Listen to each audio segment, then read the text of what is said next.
It was a regular Tuesday afternoon at Denver International Airport. The sky was clear blue, and the terminal buzzed with travelers rushing to catch their flights. Among them was Jasmine Powell, who had just wrapped up an important business meeting downtown. Jasmine wasn't your typical passenger, though most people wouldn't know it by looking at her that day. At 35, she had recently been promoted to Vice President of Customer Experience at Skyway Airlines after working her way up for 12 years. Today, she wore simple jeans, a comfortable sweater, and white sneakers, a far cry from her usual tailored suits and heels. I should fly economy more often, Jasmine thought as she settled into seat 23C. She wanted to experience exactly what regular customers did. No special treatment, no upgrades. How else could she truly understand what needed fixing? The boarding process continued around her. Jasmine pulled out her notebook, jotting down small observations, the slightly frayed carpet at the entrance, how the overhead bins stuck a little when closing. These were the details her reports often missed. Across the aisle in 23D sat a woman with highlighted blonde hair piled into a messy bun on top of her head. Large designer sunglasses sat pushed up into her hair despite being indoors, and she wore a cream-colored cardigan that probably cost more than most people's entire outfits. Her face was fixed in a permanent expression of displeasure. "Excuse me," the woman snapped at a passing flight attendant. "I specifically requested a window seat when I booked 2 months ago." The flight attendant, Tanya, checked her tablet. "I'm sorry, ma'am, but our records show you selected aisle seating during check-in this morning." "Well, that's just not true," the woman said, voice rising. "I want to speak to someone in charge." Jasmine couldn't help but notice Tanya's professional smile strained slightly at the edges. Making a mental note about staff training for difficult situations, she returned to her notebook. As the plane reached cruising altitude, Tanya began the drink service. When she reached Jasmine's row, her eyes widened in recognition. "Good afternoon," Tanya said, keeping her voice casual. "What can I get for you today?" "Just water, please," Jasmine replied with a warm smile. Tanya nodded, adding in a slightly quieter voice, "It's nice to see you on board, Miss Powell." "Thanks, Tanya. Just doing some field research today," Jasmine winked. Tanya handed her the water along with a small package of cookies, a tiny courtesy not advertised on economy flights. The blonde woman across the aisle noticed immediately. Her eyes narrowed, gaze darting between Jasmine's water, the complimentary cookies, and Jasmine herself. "Excuse me," she called out as Tanya moved to the next row. "Why does she get cookies? I wasn't offered any cookies." "We have a few extra today," Tanya explained smoothly. "Would you like some?" "That's not the point," the woman said, her voice carrying through the cabin. "I saw how you treated her differently. I've been flying this airline for 15 years, and I've never received special treatment." Several nearby passengers glanced up from their books and screens. The woman's voice had that particular pitch that caught attention, like nails on a chalkboard. Jasmine took a sip of water, trying to become invisible. This was exactly the kind of customer interaction she needed to witness firsthand. Though being involved made it awkward. The woman wasn't done. "Is it because She paused, seeming to catch herself, but her eyes flicked over Jasmine's dark skin. The implication hung in the air. Jasmine had been here before. The assumption that any good thing that happened to her must be because of some unfair advantage, not because she'd earned it. She took a deep breath, reminding herself that moments like these were exactly why her perspective was so valuable to the company. The flight hit a patch of turbulence, shaking the cabin and temporarily distracting everyone. Tanya moved on with her cart. The blonde woman sat fuming, tapping manicured nails against her armrest while shooting glances at Jasmine. For now, the moment had passed, but Jasmine couldn't shake the feeling that this flight was about to become much more educational than she planned.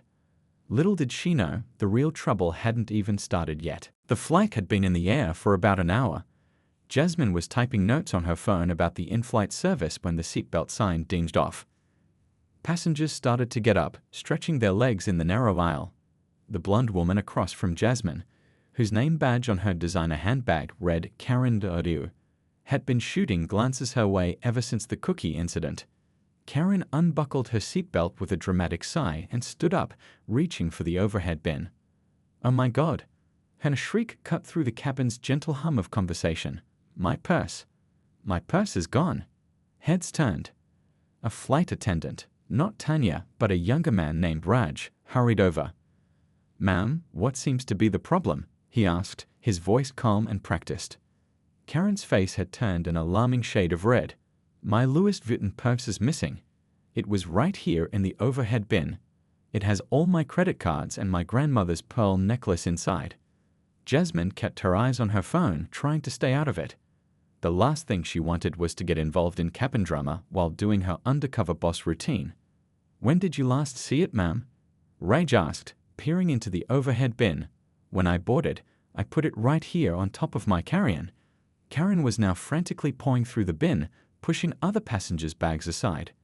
It's worth over $3,000. A few passengers nearby began checking around their seats, always eager to help in a crisis. Jasmine glanced up from her phone, wondering if she should offer to help too. That's when she caught Karen staring directly at her, eyes narrowed to slits. Wait a minute, Karen said, her voice dropping to a theatrical whisper that somehow carried across several rows. I saw her watching me when I put my bag up there. Jasmine blinked, confused for a moment before realizing with a sinking feeling that Karen was talking about her. Excuse me, Jasmine said. Don't play innocent, Karen said, pointing a manicured finger. You were eyeing my bag when I put it up there. And then you got all those special treats from the flight attendant. The accusation hung in the air. Several passengers were now watching the exchange, their expressions a mix of discomfort and morbid fascination. Ma'am, I haven't left my seat since we took off, Jasmine said calmly, though she could feel her heart beginning to pound. She'd dealt with difficult customers before, but being personally accused of theft was new territory. Karen wasn't backing down. Check her bag, she demanded, turning to Raj. I bet my purse is in there. People like her always think they can take what isn't theirs. The words people like her landed like a slap. The racial implication wasn't lost on anyone within earshot. An uncomfortable silence fell over the nearby rows. Raj looked mortified. Ma'am, we can't just search another passenger's belongings without. It's fine, Jasmine interrupted, her voice steady despite the humiliation burning in her chest. You can check my bag if it will help. She reached down and pulled her small backpack from under the seat in front of her, holding it out. Karen folded her arms triumphantly. Open it.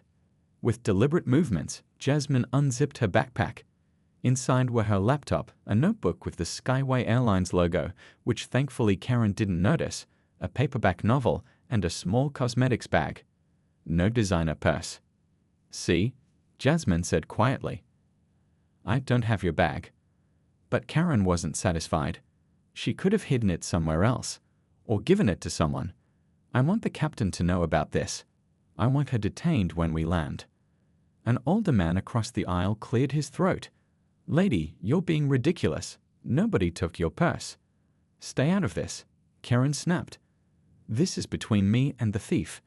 Jasmine took a deep breath, willing her hands not to shake as she texted her colleague in airport operations, situation on flight 372. Passenger falsely accusing me of theft. May need assistance upon landing. She had no idea things were about to get much worse before they got better. The tension in the cabin grew thicker by the minute. Karen stood in the aisle, arms crossed, face flushed with anger. Several passengers were openly staring now. Some looked embarrassed, others curious, and a few seemed genuinely concerned. I want to speak to the captain, Karen demanded, her voice rising. This is theft, and I won't let it slide. Raj, the flight attendant, was trying his best to keep things under control. Ma'am, please return to your seat. I'll inform the senior cabin crew about your missing purse. Missing? It was stolen, Karen insisted, jabbing a finger toward Jasmine again. By her. Jasmine sat quietly, her face a careful mask of composure, though her stomach was in knots. Years of dealing with difficult situations in corporate settings had taught her to stay calm under pressure, but this was different. This was personal. This was humiliating. A woman 2 rows ahead turned around and held up her phone. Just so you know, I'm recording this, she said to Karen. In case anyone needs to see what really happened later. Karen's head snapped toward her. Good, then everyone can see I'm the victim here. She pulled out her own phone and aimed it directly at Jasmine. Two can play that game. Please don't record me without my permission, Jasmine said, raising a hand to block her face. Public place. I can record whatever I want, Karen fired back, stepping closer to get a better angle. Tanya returned, having heard the commotion. Ma'am, I'm going to have to ask you to put your phone away and return to your seat. Recording other passengers without consent is against our airline policy. So stealing isn't against policy, but recording is, Karen practically shouted. By now, nearly everyone in the economy section was watching. An older couple exchanged glances. A businessman in the row behind Jasmine muttered something about always making a scene. A mother covered her young daughter's ears.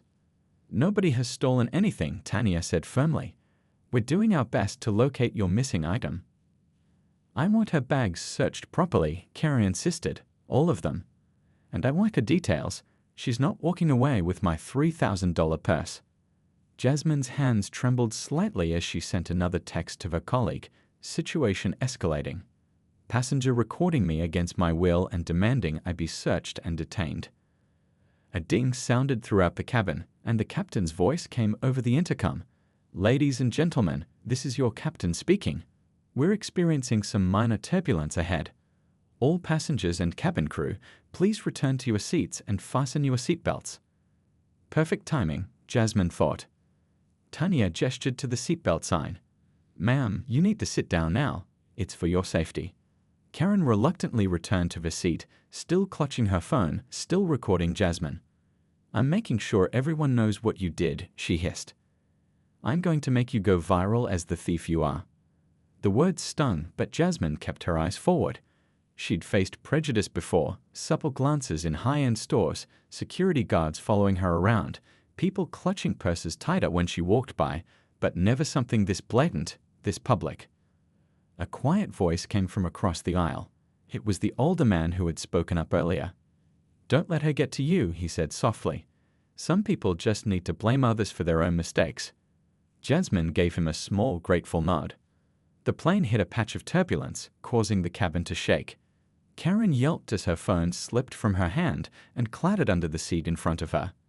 As Karen unbuckled to retrieve her phone despite the seatbelt sign, Tanya appeared again, this time with a more senior flight attendant. They exchanged a few quiet words, looking in Jasmine's direction. Something was about to happen. Jasmine could feel it. The senior flight attendant approached Karen with a stern expression. Ma'am, we need to have a word about your behavior. The confrontation was reaching its boiling point. The captain's voice crackled over the intercom. Ladies and gentlemen, we're beginning our descent into Chicago O'Hare International Airport. Flight attendants, please prepare the cabin for landing. Karen was still fuming in her seat, phone clutched tightly in her hand, despite multiple requests to put it away. Her face had taken on a reddish-purple hue that couldn't be healthy. The senior flight attendant, whose name had read Gloria, stood in the aisle next to her. Ma'am, for the final time, electronic devices must be stowed for landing, Gloria said, her tone professional but firm. I'm not putting it away until something is done about my stolen purse, Karen insisted, her voice loud enough for half the cabin to hear. Jasmine sat quietly, trying to focus on her book but finding it impossible. Every few seconds, Karen would glare in her direction or make another comment just loud enough to be heard. Some people think they can get away with anything, or I know a thief when I see one. Gloria leaned down and whispered something in Karen's ear. Whatever she said made Karen's eyes widen. What do you mean? Karen asked, her voice suddenly less certain. Gloria whispered something else. Jasmine couldn't hear what was being said, but she noticed Karen's expression shifting from anger to confusion. That's impossible, Karen said, but she was already turning to look between her seat and the window. The older man across from Jasmine chuckled quietly. $10 says she finds that purse. As if on cue, Karen let out a gasp. Her hand disappeared between the seat and the wall of the plane, and then, like magic, emerged holding a cream-colored Louis Vuitton purse. My purse, she exclaimed, clutching it to her chest. A ripple of reactions spread through the nearby passengers. Some shook their heads, others exchanged knowing glances, and a few actually clapped. The woman who had been recording pulled out her phone again, capturing Karen's moment of discovery. Gloria stood with arms crossed waiting. Karen's moment of joy quickly soured as she realized what this meant. Her accusations, her scene, her demand for Jasmine to be arrested, all based on nothing. Her purse had been right there all along, wedged between her seat and the window, exactly where she'd put it herself. The right thing to do would be to apologize. Everyone waited to see if Karen would do the right thing. She didn't. "Well," Karen said, her voice dropping to a mutter, "she must have put it there when I wasn't looking." A collective groan went up from those close enough to hear. The businessman behind Jasmine said quite clearly, "You've got to be kidding me." Gloria wasn't having it. "Ma'am, no one has left their seat since you reported the purse missing. The only person who has been up is you." Karen's face flushed anew, but this time with embarrassment rather than rage. She looked around at the judgmental faces surrounding her and doubled down. "I know what happened." She took it and then put it back when she realized she was caught. Jasmine finally spoke, her voice calm and measured. "I never left my seat. I never touched your belongings. And now your purse has been found exactly where you left it." "Don't you talk to me like," Karen began, but Gloria cut her off. "Ma'am, I'll need you to lower your voice and put away your electronic device immediately. We're preparing for landing." Reluctantly, Karen stowed her phone.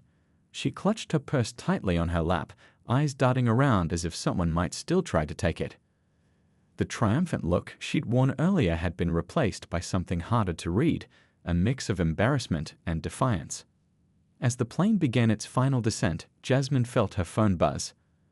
A message from her colleague in airport operations. "Team standing by. Is assistance still needed?" She typed back quickly, "Yes, but not for the reason you think." The plane touched down with a gentle bump, and the captain's voice came over the intercom again. This time, though, what he said next would change everything. "Ladies and gentlemen, welcome to Chicago O'Hare International Airport. Local time is 4:45 p.m. Before we taxi to our gate, I have a special announcement to make. Ladies and gentlemen," the captain's voice continued over the intercom, "we have a special guest on board with us today." The passengers perked up, many looking around curiously. Karen was still clutching her recovered purse, her face a mix of lingering defiance and growing unease. "I'd like to acknowledge the presence of Skyway Airlines Vice President of Customer Experience, Jasmine Powell, who is traveling with us in economy class today." A wave of whispers swept through the cabin. Heads turned toward Jasmine, who sat up straight up but maintained her composure. She gave a small, professional nod of acknowledgement to the now wide-eyed passengers staring at her. Karen's mouth fell open. The color drained from her face so quickly it was like someone had pulled a plug. Her knuckles went white around the handle of her purse. "Miss Powell regularly flies economy class to experience our service firsthand," the captain continued. "Her feedback helps us improve your flying experience. We're honored to have her on board today and hope she's had an informative journey." There was something in the way he said informative that made several passengers chuckle. The word choice wasn't an accident. Tanya, who had returned to the cabin, added with a smile that didn't quite reach her eyes, "Ms. Powell is committed to understanding every aspect of the customer experience, both positive and negative." The plane taxied toward the gate, but the usual shuffling and preparation to deplane had been replaced by a buzz of excited conversation. People were pointing discreetly at Jasmine, then at Karen, piecing together what had happened. The older man across from Jasmine leaned over.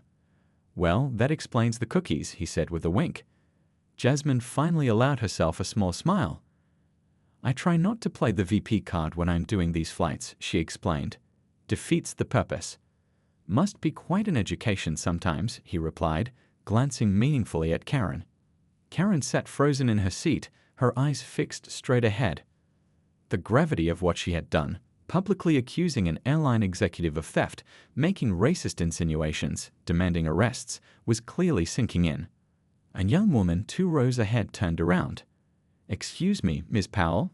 I recorded the whole incident. Would you like me to send you the video? For, training purposes." Before Jasmine could answer, several other passengers chimed in. "I've got footage too.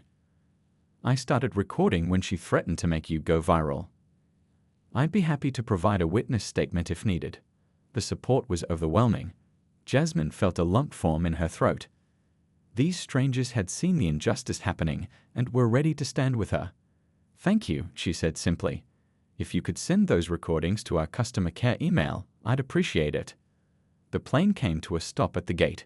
The seatbelt sign dinged off and passengers began to stand. Karen remained seated, suddenly very interested in the safety card in the seat pocket in front of her.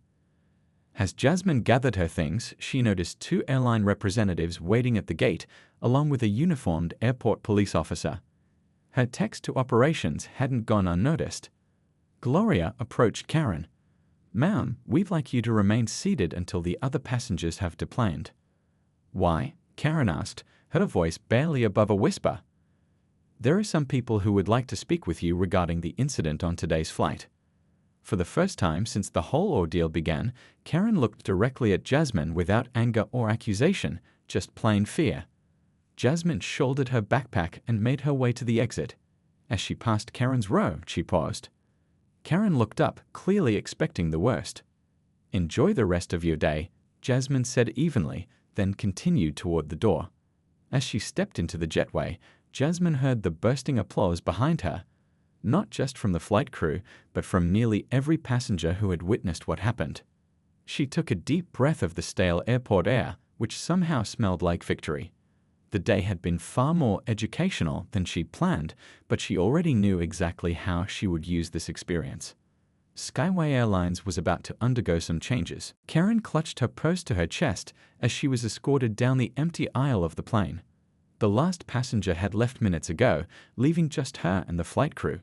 Her earlier confidence had evaporated completely, replaced by a nervous energy that made her hands shake. "This way, please," said the flight attendant Gloria, gesturing toward the exit. In the jetway stood 2 people in Skyway Airlines uniforms with management badges and an airport police officer. Their faces were serious, professional, giving nothing away.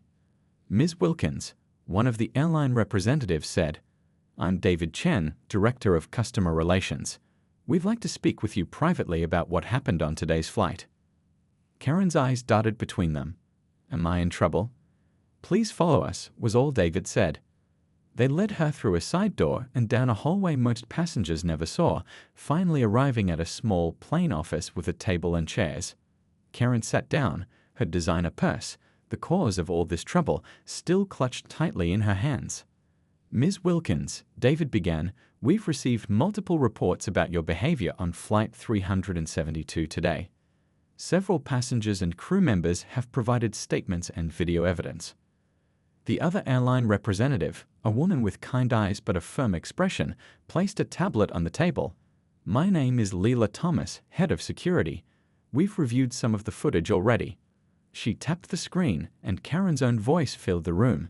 People like her always think they can take what isn't theirs. Karen winced at the sound. It was different, hearing herself from the outside. The police officer spoke next. "Ms. Wilkins, I'm Officer Rivera. I want to make you aware that making false accusations, harassment, and creating a disturbance on an aircraft are serious offenses that can result in criminal charges." Karen's eyes widened. "Criminal charges? But I thought my purse was stolen. Anyone would be upset." "The issue isn't that you reported a missing item," David explained patiently. "It's that you specifically accused another passenger based on," he paused, choosing his words carefully, "assumptions that appear to be racially motivated. Then you continue to accuse her even after your property was found exactly where you had placed it. And you refuse to comply with crew member instructions regarding electronic devices and returning to your seat," Layla added. "That alone is a federal violation." Karen's shoulders slumped. "I didn't mean. I was just upset about my purse." Officer Rivera pulled out a notepad. "I need to take your statement about what happened." While Karen nervously recounted her version of events, now considerably less accusatory than her in-flight claims, social media was already buzzing.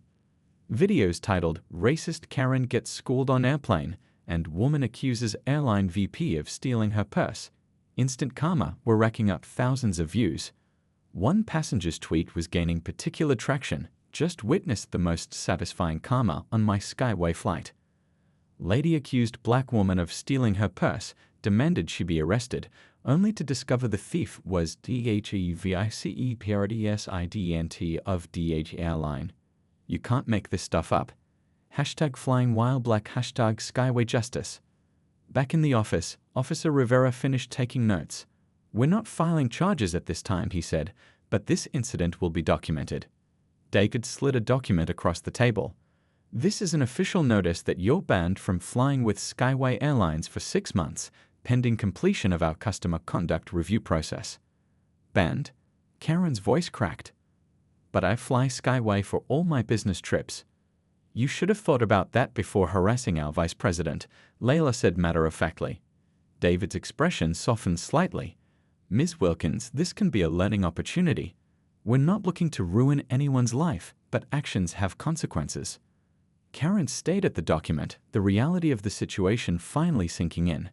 Her hasty assumptions hadn't just embarrassed her, they'd revealed something ugly that she'd have to face. What happens now? She asked, her voice small. That's largely up to you, David replied. What are you going to do with this experience? It was a question Karen had never expected to face when she boarded her flight that morning. A question that would follow her long after she left the airport. 2 weeks had passed since the incident on Flight 372. Jasmine sat at the head of a long conference table in Skyway Airlines' main training center. Around her were 30 employees, flight attendants, gate agents, and customer service representatives, all watching her with rapt attention. So that's what happened, she concluded, having just shared the story of her experience.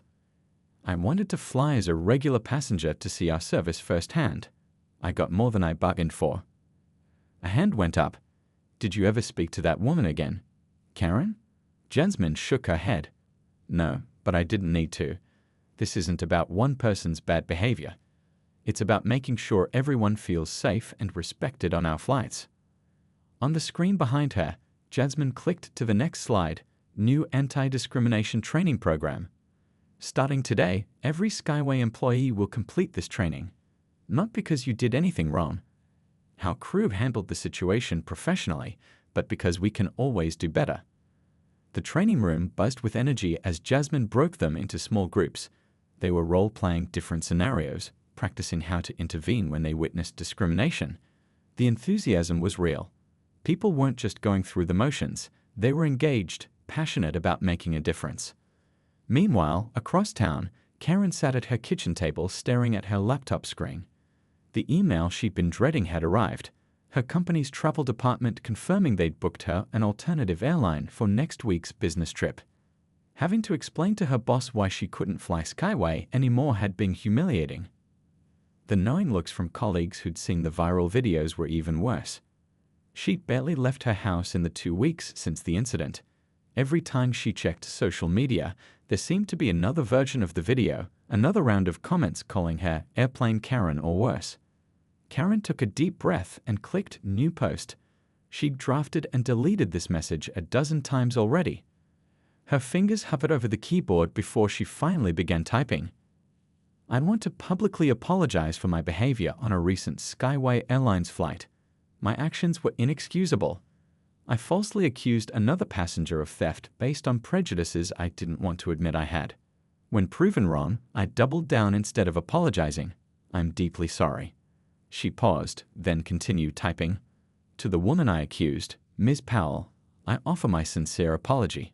You deserved respect, not accusations. To everyone who witnessed it or saw the videos, I'm sorry for making that flight uncomfortable and for giving you a reason to lose faith in humanity. I'm committed to doing better. Karen stared at the words for a long time before finally clicking post. It wouldn't undo what happened, but it was a start. Back at Skyway headquarters, Jasmine was in her office reviewing the day's training feedback when her assistant knocked on the door. You might want to see this, her assistant said, handing over a tablet. It's going viral. Jasmine scrolled through Karen's apology and the thousands of responses it had already received. Many were supportive of her taking responsibility. Others remained critical. It was the messy reality of public apologies in the digital age. Her phone chimed with a text from one of the passengers who had recorded the incident. Did you see? Looks like your airline customer got an education too. Jasmine smiled slightly. She hadn't expected an apology, but it was welcome nonetheless. Later that week, Jasmine received a handwritten letter from an elderly woman who said she'd been quietly watching the whole incident from a few rows back. "I've seen this kind of thing happen my whole life," the woman wrote, "but I've never seen it handled with such grace. You turned an ugly moment into something that might actually change minds. Thank you for that." Jasmine pinned the letter to her office bulletin board right next to the new company policy she drafted. Skyway Airlines is committed to creating a respectful environment for all passengers regardless of race, gender, religion, or background. Sometimes the worst flights led to the most important destinations.